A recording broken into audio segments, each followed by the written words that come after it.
Assalamualaikum warahmatullahi wabarakatuh. Waalaikumsalam warahmatullahi wabarakatuh.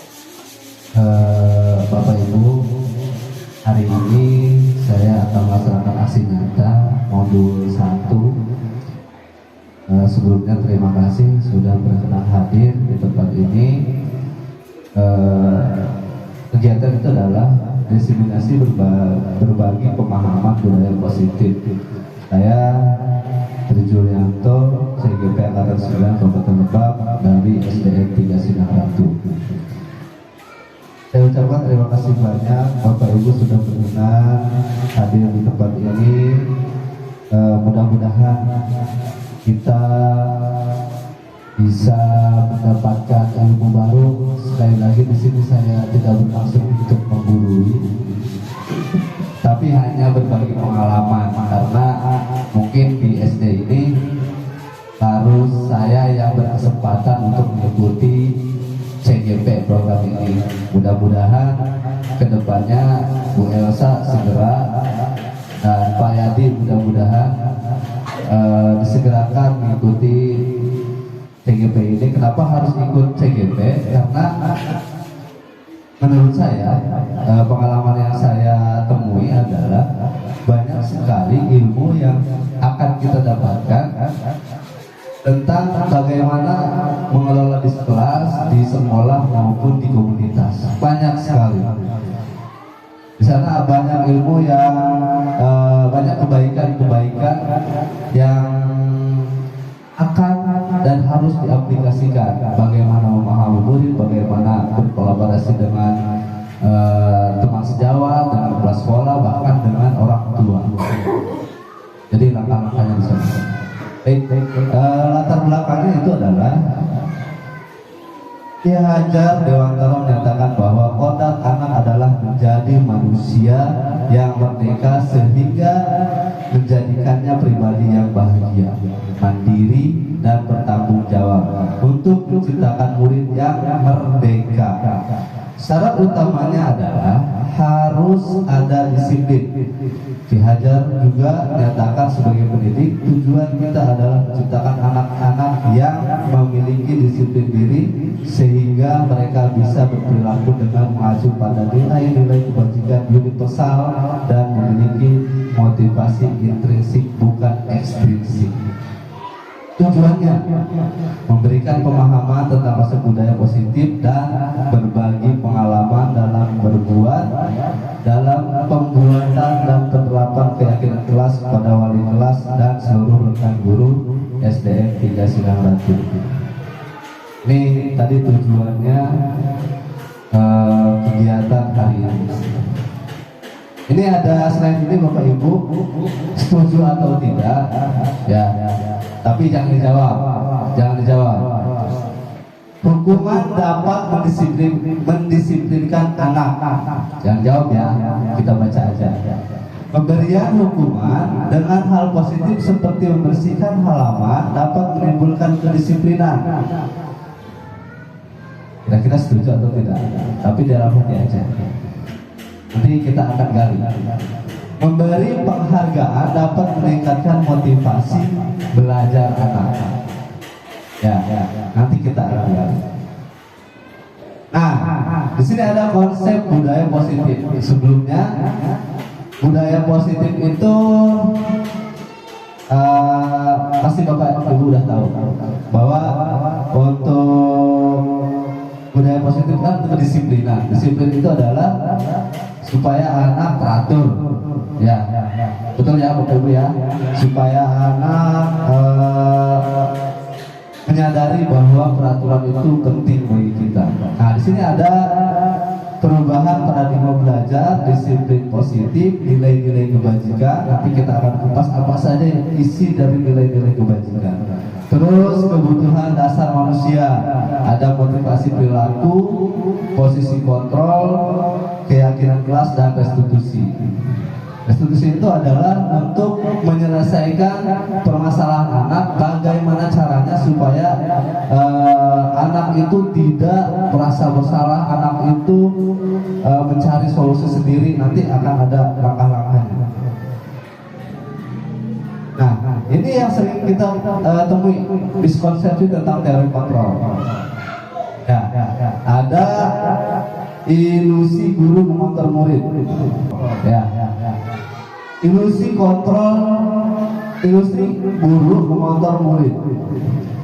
Sebetulnya murid itu diarahkan, Bapak Ibu ya, yang betul-betul diarahkan. Bukan jangan sampai memaksakan kehendak kita, tapi diarahkan. Ilusi bahwa kritik dan membuat rasa bersalah mampu menguatkan karakter. Ya itu sering terjadi, saya juga sering seperti itu. Tapi di sini sebetulnya itu salah. Ya, kamu itu ya, gitu kan? Itu sebetulnya salah. Ilusi bahwa semua penguatan positif efektif bermanfaat. Ilusi bahwa orang dewasa berhak memaksa. Boleh nggak Bapak Ibu memaksa? Nggak boleh. Harusnya tidak boleh. Dalam hal apapun. Nah, mengubah paradigma stimulus respon ke teori kontrol. Kebutuhan kita sama kebutuhan kita berbeda. Saya tanya, kebutuhan kita sama nggak? Beda ya, betul ya? Iya. Sama, anak juga kebutuhannya beda. Ya. Saya kebutuhannya bahagianya misalkan punya mobil bisa. Beda dengan Pak Juendi, bahagianya itu misalkan punya motor besar. Itu kebutuhannya beda. Ya. Misalkan sekarang Bu Elsa kebutuhannya itu memiliki pasangan yang soleh. Berbeda dengan Bu Nuri, kebutuhannya itu adalah mempunyai anak yang soleh. Itu kan? Itu adalah contoh. Semua orang melihat hal yang sama. Setiap orang memiliki gambaran berbeda. Cara pandang anak itu akan berbeda. Nanti sama halnya dengan pembelajaran diseminasi. Ya. Di sana pokoknya ribet aja ya. Mudah-mudahan kita menjadi guru yang merespon dengan perubahan dan tujuannya itu adalah membahagiakan anak dengan tidak menuntut tapi menuntut anak untuk belajar. Setelah itu adalah kita mencoba mengubah orang agar berpandangan sama dengan kita. Itu tidak bisa. Yang seharusnya itu adalah kita berusaha memahami pandangan orang lain tentang dunia. Jadi merubah pandangan murid bagaimana mereka memandang dunia. Kita tidak bisa memandang mereka sama dengan kita pandangannya, pasti berbeda. Orang lain bisa mengontrol saya, hanya ada yang bisa mengontrol diri Anda. Hanya Anda, berarti memang sejatinya itu adalah kita sendiri yang bisa mengontrol itu. Saya bisa mengontrol orang lain, Anda tidak bisa mengontrol orang lain. Jadi memang kadang kita memaksakan kehendak kita. Kita upacara misalkan jam 7 kurang. Nah, padahal kan jadwal sudah tertera jam sekian. Itu tidak bisa dipaksa. Pemaksaan ada pada saat rujukan, ya, kolaborasi dan konsensus menciptakan pilihan-pilihan baru. Model berpikir menang atau kalah, model berpikir menang dan menang. Harusnya kita terus. Nah, disiplin positif itu nih. Ya. Apa itu disiplin positif? Dalam budaya kita makna kata disiplin telah berubah menjadi sesuatu yang dilakukan seseorang pada orang lain untuk mendapatkan kepatuhan. Kita setuju ya bahwa murid yang ada di SD 300 semuanya harus memiliki bawah sadar kepatuhan dengan keyakinannya sendiri.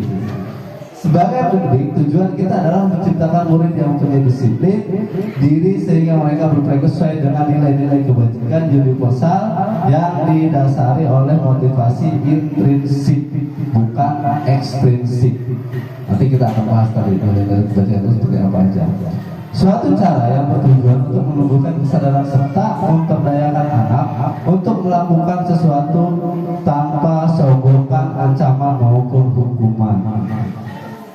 Saya jujur dulu itu emang penghukum, tapi alhamdulillah semenjak ikut CGP berubah Pak jadi manajer. Agak tua. Contohnya apa? Kemarin Pak, pas kemarin ada yang berkelahi Pak ya. Ya kan? Kalau penghukum itu tarik poin itu penghukum. Atau tarik anaknya dua-dua cabokan itu penghukum. Ya, bahwa merasa itu namanya penghukum. Atau kita tarik anak dua-duanya, kita maki-maki bahwa kamu itu udah salah dua-duanya. Itu searah. Kita aja yang ngomong, mereka tidak diberi kesempatan untuk berbicara apa alasannya berbuat seperti itu. Itu adalah penghukum. Alhamdulillah kemarin saya sudah 2 kali menemukan anak yang berantem, ditarik ke sini. Anak tersebut sadar dengan kesalahannya dan solusi apa yang akan mereka berikan, ya, sehingga tidak mengulangi kesalahan yang sama. Nah ini nilai-nilai kebajikan universal, profil pelajar Pancasila. Kita sudah tidak asing untuk mendengar kata-kata profil pelajar Pancasila. Sebenarnya apa sih kandungannya? Nah ini beriman dan bertakwa pada Tuhan Yang Maha Esa, berkebinekaan global, gotong royong, mandiri, bernalar kritis atau berpikir kritis ya, dan kreatif. Ini yang diharapkan dari profil pelajar Pancasila. Mudah-mudahan anak murid kita dari kelas 1 sampai 6 sesuai dengan pelajar Pancasila. Kalaupun belum, ayo kita bareng-bareng supaya menunjukkan profil pelajar Pancasila. Yang kedua adalah Ebo Primary Yours Program, atau di sini perilaku, ya, perilaku anak. Toleransi, rasa hormat, integritas, mandiri, menghargai, antusias, empati, keingetahuan, kreativitas, kerjasama, percaya diri, dan komitmen. Ya. Dan yang terakhir adalah life skill, dapat dipercaya, lurus hati, pendengar yang aktif, tidak merendahkan orang lain, memberikan yang terbaik dari kita. Mudah-mudahan kita sedikit demi sedikit untuk memperbaiki ini supaya murid yang ada di sini itu mempunyai nilai-nilai kebajikan. Selanjutnya adalah kebutuhan dasar manusia. Kebutuhan dasar manusia adalah segala sesuatu yang kita lakukan untuk mendapatkan apa yang kita inginkan. Seluruh tindakan yang kita lakukan memiliki tujuan, dan segala usaha yang kita lakukan adalah dalam rangka kebutuhan kita agar terpenuhi. Setuju ya? Setuju. Misalkan kita pergi ke Bayah, pasti akan ada kebutuhan yang akan kita penuhi. Atau kita melakukan menggali sumur, nah itu kita lagi mengusahakan kebutuhan yang harus kita penuhi, ya kan, karena tidak sulitnya air dan sebagainya. Nah, ada 5 kebutuhan dasar manusia. Yang pertama, bertahan hidup, ya. Yang kedua, kasih sayang dan rasa terima. Kasih sayang, ya, betul, harus semua. Penguasaan itu biasanya kita selanjutnya kebebasan dan kesenangan, ya. Ini adalah semua orang, semua individu pasti mempunyai kebutuhan yang berbeda, dan kelima kebutuhan ini pasti ada, ya. Bertahan hidup itu makanan, pakaian, tempat tinggal, keamanan, kesehatan. Kasih sayang, rasa diterima, dipedulikan, berbagi, kerjasama, menjadi bagian dalam kelompok, diakui, ya. Harga diri, keinginan untuk dianggap, nah diakui ini, berarti penguasaan, ya. Memimpin, Bapak Ibu di kelas lu sebagai pemimpin, kamu tuh dianggap gimana tuh? Nah ini penguasaan kita. Prestasi diakui, didengar. Setelah itu adalah kebebasan mandiri, memiliki pilihan, mencoba hal baru, mampu memberikan arah dirinya, dan yang terakhir adalah kesenangan, bermain, humor, antusiasme, tertawa, bahagia itu dia, atau healing. Nah itu kesenangan. Selanjutnya adalah motivasi perilaku manusia. Nih, ada yang intrinsik dan ekstrinsik. Kalau ekstrinsik untuk menghindari ketidaknyamanan atau hukuman, untuk mendapatkan imbalan penghargaan dari orang lain. Ini yang tidak boleh. Seharusnya itu dari intrinsik saja, untuk menjadi orang yang mereka inginkan dan menghargai diri sendiri dengan nilai-nilai yang mereka percayai. Selanjutnya adalah ini. Kita nanti saya tanyakan ini termasuk kemana kasus ini ya. Beberapa anak di kelas 2 telah mengeluhkan Doni yang seringkali meminta bekal makan siang mereka dengan paksa. Ya. Dalam kasus ini, Doni merasa bosan dengan bekal makanan yang dibawakan ibunya dari rumah karena ibunya selalu membawakan bekal yang sama. Oleh karena itu, dia ingin mencoba makanan teman-temannya yang beraneka ragam. Maka Doni sedang berusaha memenuhi kebutuhan yang mana kira-kira ibu? Bapak? Jawabannya kebebasan. Ya, karena dia tidak bosan dengan setiap hari makanan yang sama, maka dia ingin meraih kebebasannya dengan cara itu mencoba mencoba makanan teman-temannya, ya kan, satu-satu. Ini adalah kasus yang dialami Doni adalah meraih kebebasannya. Lanjut ya Bapak Ibu ya. Nah, di sini adalah ada hukuman, konsekuensi dan restitusi. Ciri-ciri hukuman itu ya, itu menggunakan kata ini tidak terencana atau tiba-tiba. Murid tidak tahu apa yang akan terjadi, tidak dilibatkan. Jadi cuma satu arah tuh, dari guru ke siswa aja. Jadi si murid tidak ada kesempatan untuk berbicara atau mengungkapkan pendapatnya. Bersifat satu arah tadi, berupa hukuman fisik atau psikis. Kalau fisik kan kekerasan, kalau psikis itu emosional Bu ya, ke emosionalnya. Konsekuensi terencana disepakati sesuai peraturan. Misal seperti tadi kita hadir tepat waktu di sini, itu adalah dari konsekuensi. Murid tetap dibuat tidak nyaman. Sikap guru selalu memonitor murid, itu ada dari konsekuensi. Yang terakhir adalah restitusi. Nah, baiknya itu adalah restitusi Bu. Proses menciptakan kondisi bagi murid untuk memperbaiki kesalahan. Jadi biarkan dia memperbaiki kesalahannya sendiri supaya dia tahu yang benar itu seperti apa. Proses kolaborasi yang mengajarkan murid untuk mencari solusi sendiri. Jadi biarkan mereka murid itu mencari solusi sendiri, bukan kita. Karena kita nggak tahu kebutuhan dia itu seperti apa. Itu. Selanjutnya ada 5 posisi kontrol guru. Tadi ada penghukum, pembuat merasa bersalah, ada teman, pemantau, manajer. Kira-kira yang paling baik yang mana Bu? Pak. Yang paling baik adalah sebagai manajer. Ya, nanti ada kekurangan dan kelebihan. Nah, sebagai penghukum nih, seorang penghukum bisa menggunakan hukuman fisik maupun verbal. Orang-orang yang menjalankan posisi penghukum senantiasa mengatakan bahwa sekolah memerlukan sistem atau alat yang dapat lebih menekan murid-murid lebih dalam lagi. Ya, guru-guru yang menerapkan posisi penghukum akan berkata, patuhi aturan saya, atau awas, itu penghukum. Kamu selalu saja salah, itu adalah penghukum. Ya.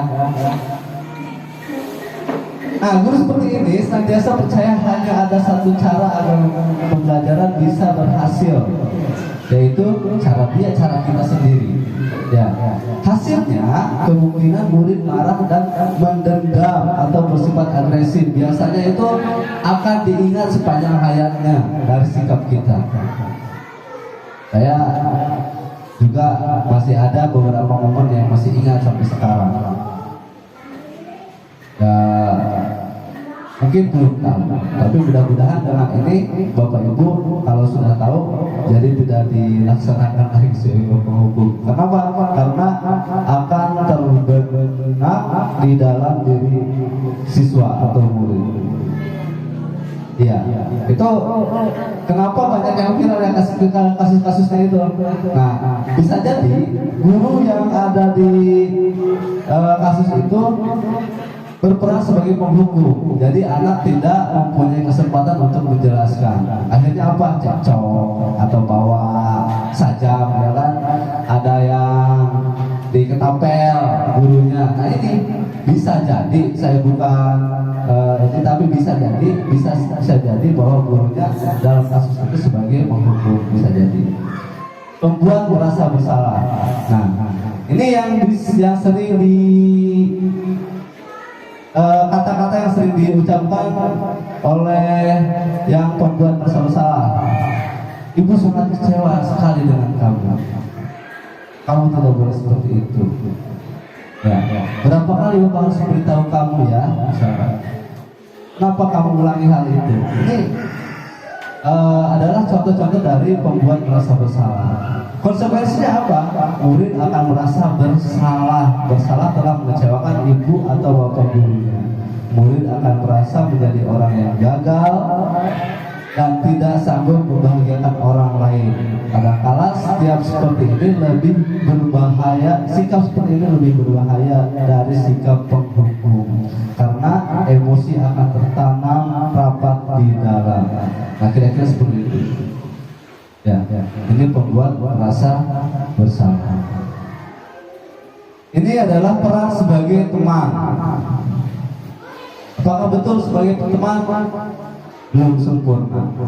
Ya, masih salah, masih kurang baik. Ya.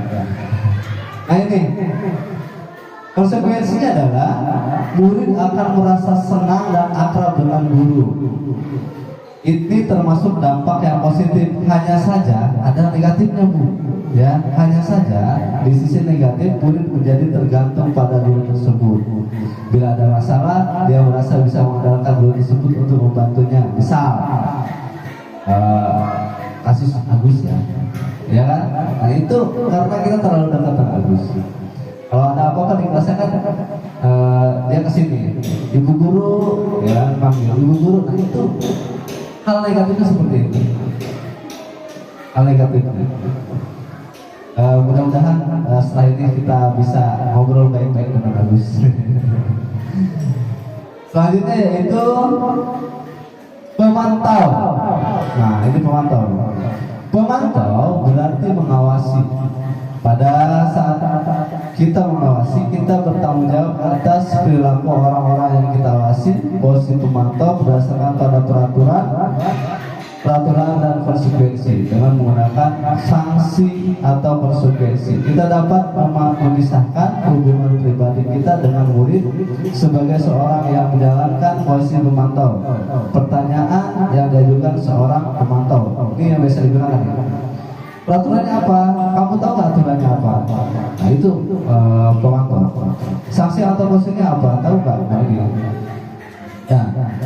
Hasilnya adalah murid memahami konsekuensi yang harus dijalankan karena telah melanggar salah satu peraturan sekolah. Guru tidak menunjukkan suatu emosi yang berlebihan, menjadi marah atau membuat merasa berbuat salah. Murid tetap dibuat tidak nyaman, yaitu dengan harus tinggal kelas pada waktu jam istirahat, mengerjakan tugas.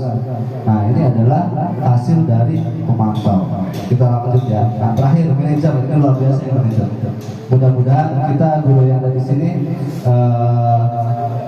menjadi seorang manajer dalam kelas ataupun di sekolah. Nah ini ada. Posisi terakhir adalah manajer, di mana guru berbuat sesuatu bersama dengan murid, memperserahkan murid, mempertanggungjawabkan perilakunya atau atas kesalahannya ya. Misal, mendukung murid agar dapat menemukan solusi atau permasalahannya sendiri. Seorang manajer telah memiliki keterampilan di posisi teman maupun pemantau, dan demikian bisa jadi di waktu-waktu tertentu kembali kepada kedua posisi tersebut bila diperlukan. Nah, mudah-mudahan kita ada posisi ini. Lalu kata yang dipakai sebagai manajer, apa yang kita yakini? Pertanyaan seperti itu. Apakah kamu meyakininya? Nanti saya akan berikan contohnya. Sebentar lagi ada video Bu ya. Jika kamu perbaiki ini hal yang menunjukkan apa tentang dirimu, nah itu nanti anak akan mencari solusinya tentang kebutuhan dirinya. Ya.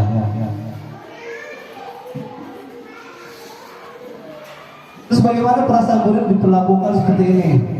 Pada posisi manajer, maka suatu guru sebaiknya tulus, tidak perlu marah, tidak perlu menginginkan suara, meninggikan suara, apalagi menunjuk-nunjuk pakai jari ya ke murid. Bercakap pinggang, bercakap itu gini, atau bersikap seolah menyesal, tampak sedih sekali akan berbuat murid ataupun bersedang gurau menempatkan diri sebagai teman murid. Nah, fokus pada anak ya. Bukan untuk membahagiakan guru atau orang tua, murid sudah mengetahui adanya suatu masalah dan sesuatu perlu terjadi bila guru mengambil posisi memantau. Guru akan melihat apa konsekuensi atau peraturannya, namun ada posisi manajer, guru akan mengembalikan tanggung jawab pada murid untuk mencari jalan keluar. Jadi si murid itu sendiri yang mencari solusi. Baik lagi ke sini Bu ya. Nah, saya akan lihatkan sebuah video. Bukan yang itu, lanjut ya. Contoh beberapa posisi kontrol yang kelima tadi, posisi tempo hukum. Silahkan disimak Bapak Ibu ya.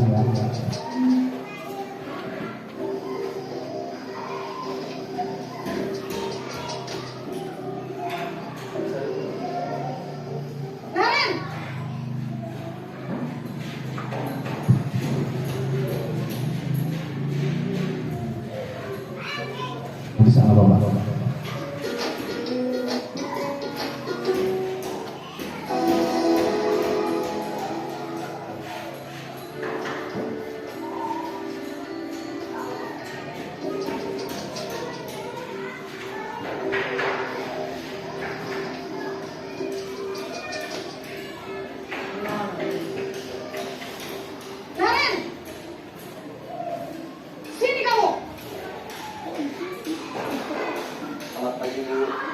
Selalu terlambat.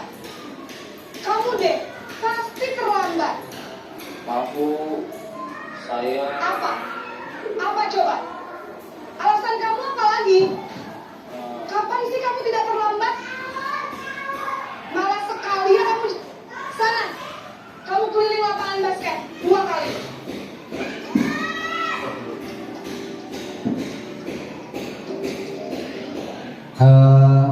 Dengan video ini mari kita merefleksikan Bapak Ibu ya. Merefleksikan diri di mana kita posisi kita berada. Yang biasa kita lakukan terhadap murid-murid yang ada di sini. Nah, lanjut Bu ya. Naren, Ini pembuat rasa bersalah. Naren, kamu kenapa terlambat lagi nak? Ya Tuhan Naren, kamu senang ya bikin ibu susah ya? Kalau kamu terlambat lagi, nanti ibu yang ditegur bapak kepala sekolah nak. Disangka ibu tidak bisa membina kamu. Duh, gimana ini? maaf Bu, Duh Gusti Naren, kamu suka ya kalau ibu ditegur bapak kepala sekolah? Selanjutnya adalah posisi sebagai teman, posisi teman-teman. Naren,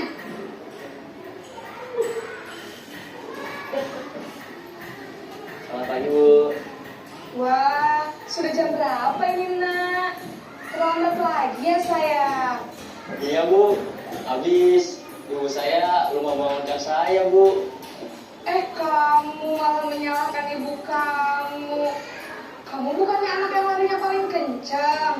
kok terlambat sih? Iya Bu, saya memang terlambat bangun tadi. Jadi biarpun saya lari kencang, tetap gak kekejar Bu. Ya sudah sana. Nanti lain kali larinya lebih kenceng lagi ya. Biar gak... Yang keempat sebagai pemantau. Naren!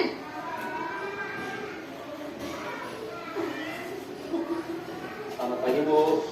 Naren, apa peraturan sekolah kita tentang jam berapa kita harus masuk sekolahnya?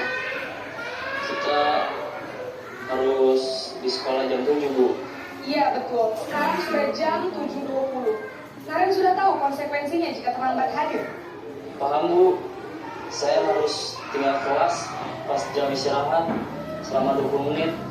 Iya benar, Naren!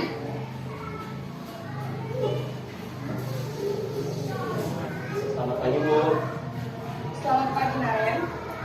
Maaf Bu, saya terlambat. Iya, sekolah masuknya jam 7, sekarang sudah jam 7.20. Jadi sekarang bagaimana ini Naren? Maaf Bu, saya lupa setel alarm saya semalam. Baiklah, menurut kamu, keyakinan sekolah yang mana yang perlu kamu tingkatkan? Menghargai diri sendiri dan orang lain mungkin ya Bu. Setuju.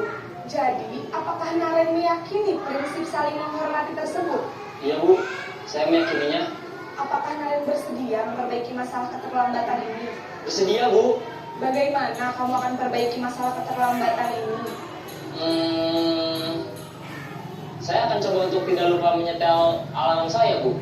Baik, kalau Naren lupa menyetel alarm di rumah, ada orang yang kira-kira bisa bantu mengingatkan tidak? Ada Bu, kakak saya, Kak Emma. Ada lagi? Nah, itu adalah dari video dari penghukum sampai ke sebagai manajer. Mudah-mudahan kita bisa mendapatkan diri. Nah, ini adalah posisi kontrol apakah aku. Kita jawab sama-sama ya. Berapa kali Bapak harus memberitahu kamu ya? Kira-kira yang mana Bapak Ibu? Penghukum,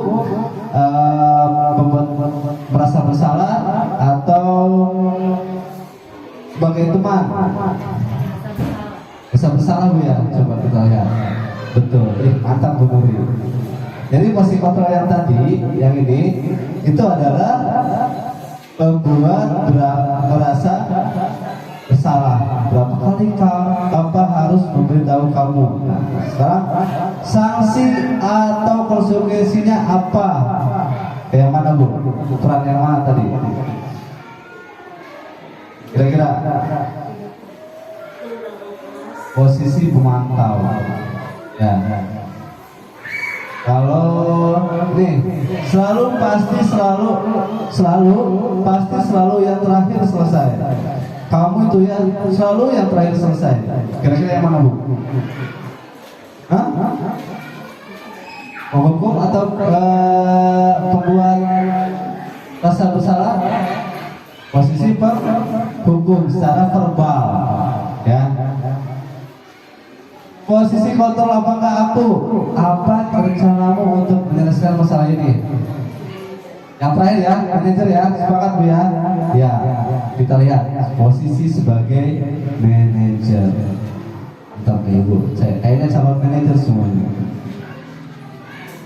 Terakhir, ayolah lakukan demi Bapak Ibu ya.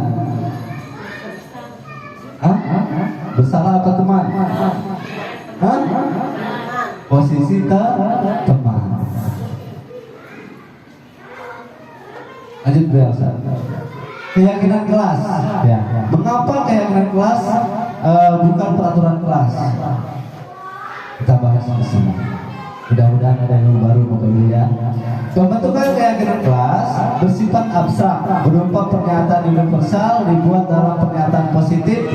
Kalau pernyataan positif itu tidak menggunakan kata negatif, misalkan tidak, ya itu negatif.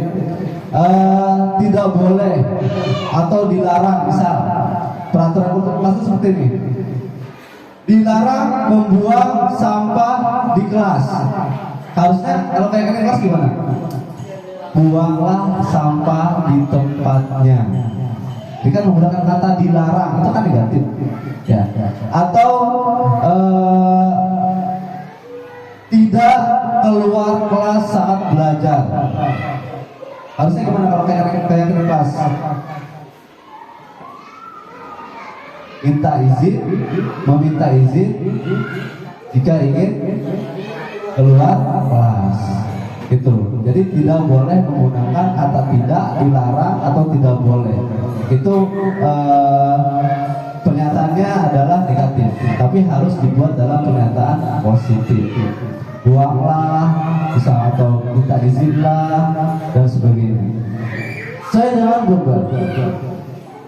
Sesuai dengan kondisi kelas. Jadi kalau kayak kelas itu dibuat guru sama siswa, bukan kita yang membuat sendiri, bukan guru yang membuat sendiri, tapi kita bareng-bareng dengan apa yang akan diyakini oleh mereka sebagai murid. Semua warga sekolah, warga kelas dilibatkan saat membuat keyakinan kelas tadi sudah ya. Nah, selanjutnya adalah segitiga restitusi. Suatu proses dialog yang dijalankan oleh guru agar dapat menghasilkan murid yang mandiri dan bertanggung jawab. Ada 3 tahapan Bapak Ibu. Yang pertama adalah validasi tindakan yang salah, menstabilkan identitas. Yang kedua adalah validasi tindakan yang salah. Yang ketiga menanyakan keyakinannya sendiri. Itu 3 tahapannya. Nah, menstabilkan identitas itu apa? Itu berdasarkan prinsip membuat kesalahan adalah bagian dari proses pembelajaran.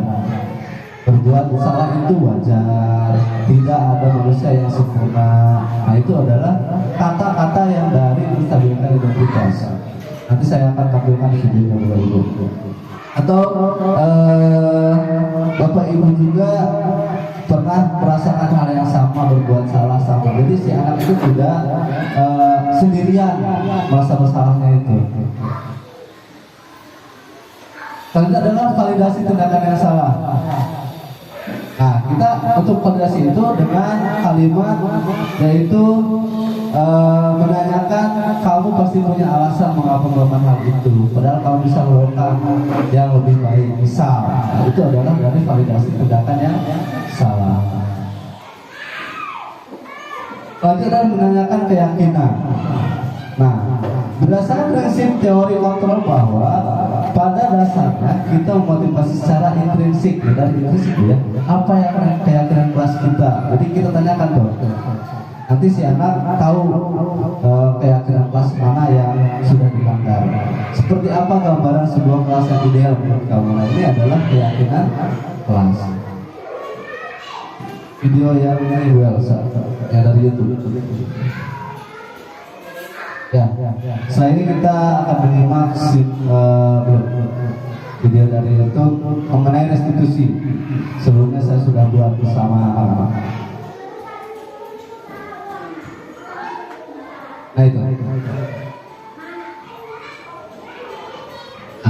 Merupakan tugas demonstrasi kontekstual modul 1.4 budaya positif. Perkenalkan, nama saya Tri Julianto, peserta calon guru penggerak 9 kabupaten. Perkenalkan, nama saya Tri Julianto, peserta calon guru penggerak angkatan 9 Kabupaten Lebak. Ini segitiga restitusi. Tadi ya, dalam menentukan identitas. Kasus 1, Dede sering tidak ikut berjamaah sholat zuhur bersama teman-temannya, harus pulang ke rumah untuk makan siang. Kebetulan rumah Dede dekat dengan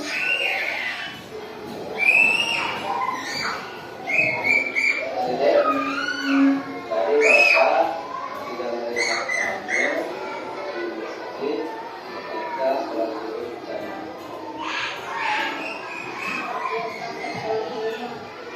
Di rumah sampai di rumah.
Menanyakan ke yang kita kelas.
Ya, itu adalah contoh dari video restitusi, ya, restitusi. Di sana ditunjukkan bahwa murid itu sendiri yang akan menemukan solusinya.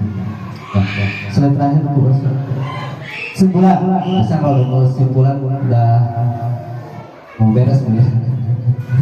Seorang guru harus menjadi pemimpin pelajaran dengan menjadi among atau berpihak pada murid dan menerapkan budaya positif sebagai bentuk penguatan karakter murid untuk menumbuhkan kodratnya.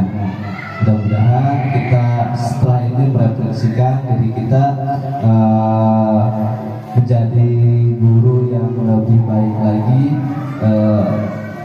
sedikit demi sedikit aja dulu, Bu, ya, karena saya juga sedikit-sedikit jadi memahami anaknya itu memang memenuhi kebutuhan anak itu akan banyak kalau memang harus terpenuhi, tapi kita sedikit-sedikit untuk memenuhi supaya kebutuhan anak itu tercapai. Ya, Bapak Ibu, slide terakhir adalah terima kasih. Sekali lagi terima kasih atas kehadirannya dan mudah-mudahan Bapak Ibu mendapat ilmu dan mudah-mudahan bisa menerapkannya di kelas maupun di sekolah. Sekali lagi saya hanya berbagi pengalaman, bukan bermaksud untuk menggurui, karena di sini saya posisinya adalah melaksanakan kewajiban saya. Ya. Terima kasih atas kehadirannya. Semoga kita menjadi guru yang lebih baik lagi. Saya akhiri. Wabillahi taufiq.